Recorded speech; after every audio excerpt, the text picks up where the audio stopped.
Bienvenue à tous. Aujourd'hui, nous allons voir les miracles dans la nature.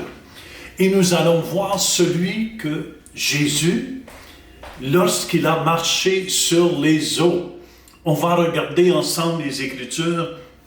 Je vous invite à tourner avec moi dans Matthieu chapitre 14, versets 22 à 33. Aussitôt après, il obligea les disciples à monter dans la barque et à passer avant lui de l'autre côté, pendant qu'il renverrait la foule.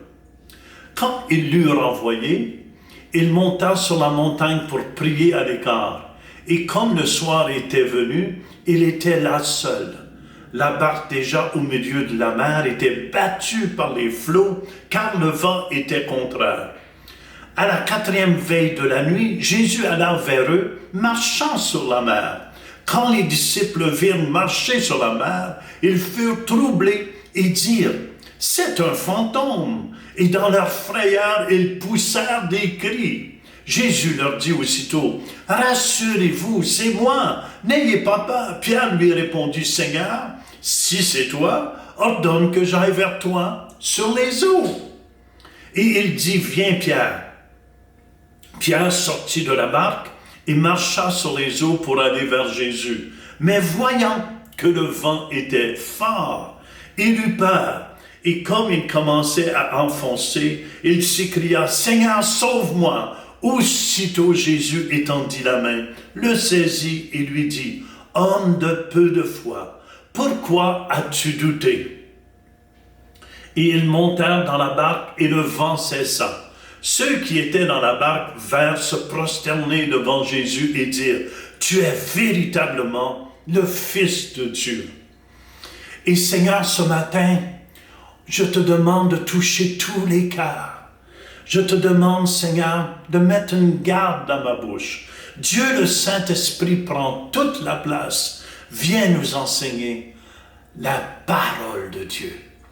Amen. Amen. Et tout le monde dit Amen. Alléluia. Ici, on peut voir au début, aussitôt après, il obligea les disciples à monter dans la barque. Vous devez comprendre, il venait de nourrir 5000 hommes, à part des enfants et des femmes, et il avait fait un grand miracle.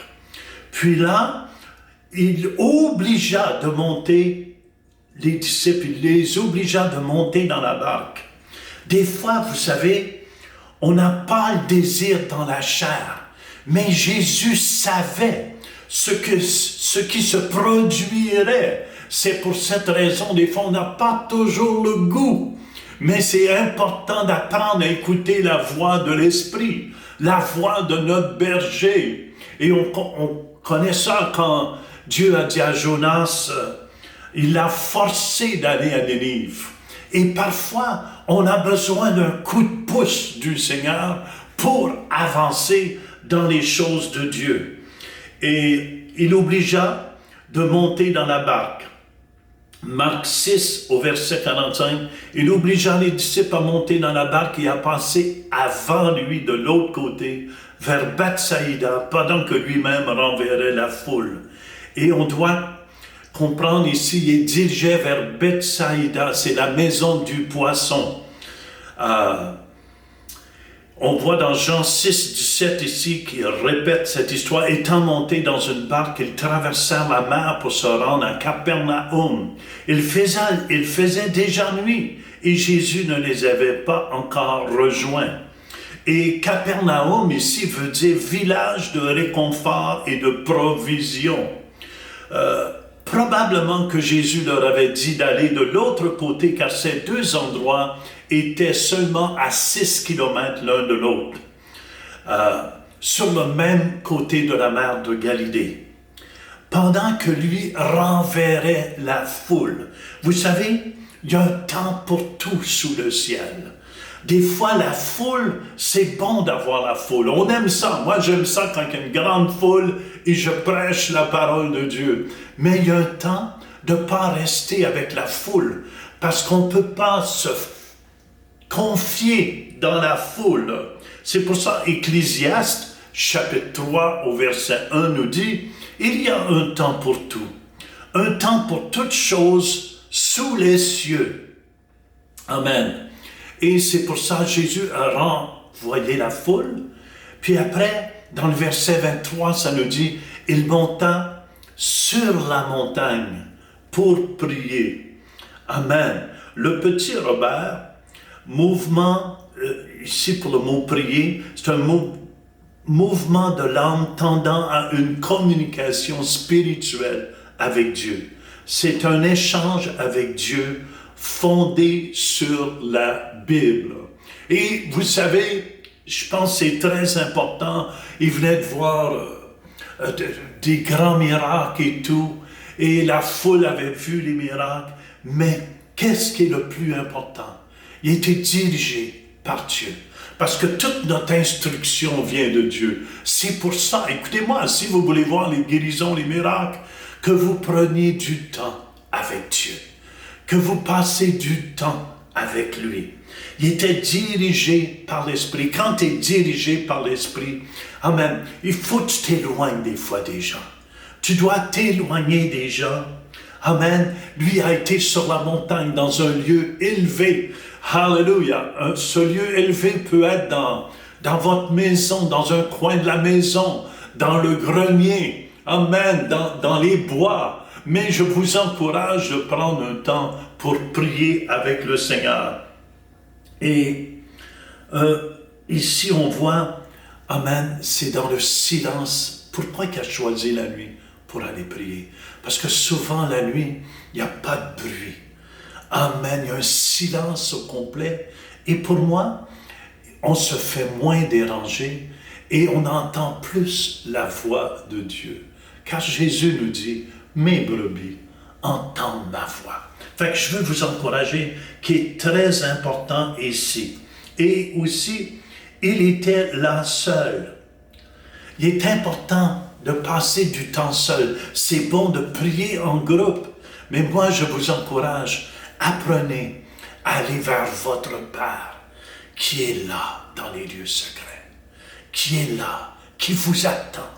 Et je vous dis, si vous apprenez à faire cela, vous permettez à Dieu de se révéler à vous. Amen. Parce qu'il vous a choisi, vous, personnellement. Amen, amen. Comme il a choisi d'autres. Mais Dieu a un plan pour votre vie. Amen, amen, amen. C'est lui qui l'a désigné, qui l'a écrite, qui l'a, amen, amen, amen, qui l'a visionné. Amen, afin que vous puissiez accomplir sa vision. Dans Jean 6, 15, ça nous dit, Jésus, sachant qu'il allait venir l'enlever pour le faire roi, se retira de nouveau sur la montagne, lui seul, parce qu'il connaissait les gens. Vous savez, quand les gens voient les miracles, ils veulent vous élever. Mais si à un certain moment, ils ne voient pas les miracles, ils sont prêts à dire la même foule, crucifiez-le. Hallelujah. Et c'est normal. Puis aussi, Jésus, là, il voulait être seul. Pourquoi? Parce qu'il voulait se séparer du règne d'Hérode et de la domination des Romains. Ça veut dire, il est important. Amen. Dieu nous dit dans Éphésiens que nous sommes assis avec lui dans les lieux célestes. Et c'est le règne de Dieu. C'est le royaume de Dieu qui est là. Amen, amen. Et des fois, il faut savoir se séparer des choses d'ici-bas. Et je vous encourage à le faire. Ici, on voit, il était là seul et le vent était contraire. Et j'aimerais vous encourager aujourd'hui. Vous savez, lorsque nous marchons par la foi, vous allez rencontrer des difficultés parfois qui vont être le contraire de votre chair. Mais il est important, ce que j'aime beaucoup, dans Jacques 1, versets 2 à 4, dans la Bible du Semeur, ça nous dit, mes frères et sœurs, quand vous passez par toutes sortes d'épreuves, considérez-vous comme heureux, car vous le savez, la mise à l'épreuve de votre foi produit l'endurance. Mais il faut que votre endurance aille jusqu'au bout de ce qu'elle peut faire pour que vous parveniez à l'état d'adulte et soyez pleins de force, des hommes auxquels il ne manque rien. Alléluia. Et vous savez, quand on a les flots de la mer qui viennent contre nous, toutes sortes de difficultés, on dirait, les disciples ici étaient coincés, ils étaient coincés dans la barque au milieu de la mer. Il n'y avait plus rien à faire, c'était des cas désespérés. Ils étaient fatigués, énervés. Et souvent, nous allons mis dans des situations comme ça qui n'est pas toujours facile. Vous connaissez l'histoire de Méshach, Shadrach et Abednego, quand le roi Nebuchadnezzar voulait leur faire adorer la statue, mais ils n'ont pas bougé. Alléluia! Ils ont écouté leur Dieu. Pourquoi? Parce qu'ils étaient dédiés à 100%. Et je crois que si on veut voir des miracles, il faut apprendre à aller même pas essayer de plaire à personne. Alléluia! Eux écoutaient Dieu. Méshach, Shadrach puis Abednego écoutaient Dieu. Alléluia! Et comme ils n'ont pas voulu s'agenouiller, le roi était furieux. Tellement plein de haine contre eux. Et faites-vous-en pas. Des fois, les gens vont avoir de la haine pour vous. Mais quand ils vont voir les miracles, amen, amen, ça va changer leur attitude.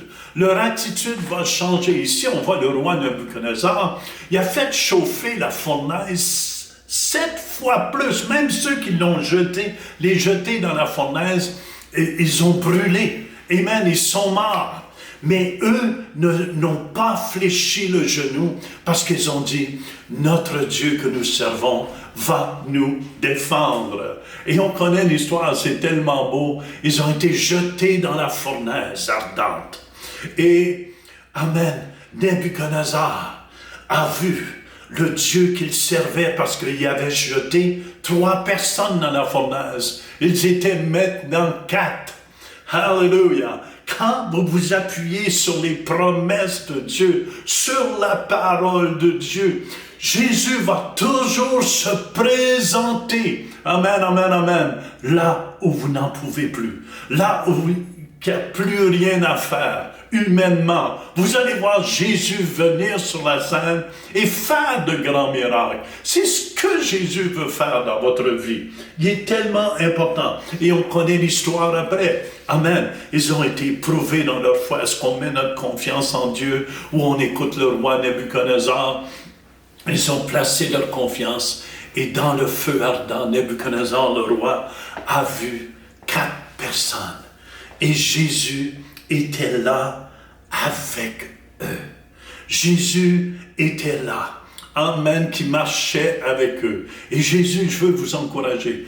Il est important de toujours voir que Jésus est avec nous. Il habite en nous. Si on veut voir les miracles, amen, il faut croire ces choses, qu'on est le temple du Saint-Esprit. On l'a vu dans un autre enseignement, très, très important. Et on connaît l'histoire après, parce qu'ils ont été éprouvés dans leur foi. Ils n'ont pas fléchi le genou devant l'ennemi. Et le roi Nebuchadnezzar s'est converti.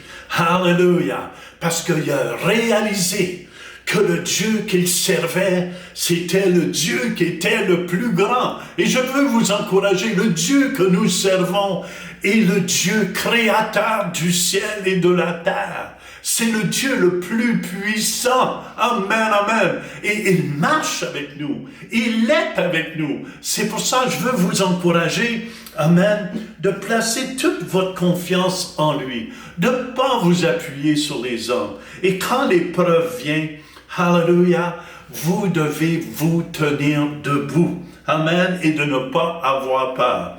Et on va prendre un court repos et on va revenir justement, amen, on va voir Jésus qui allait vers eux, qui marchait sur la mer.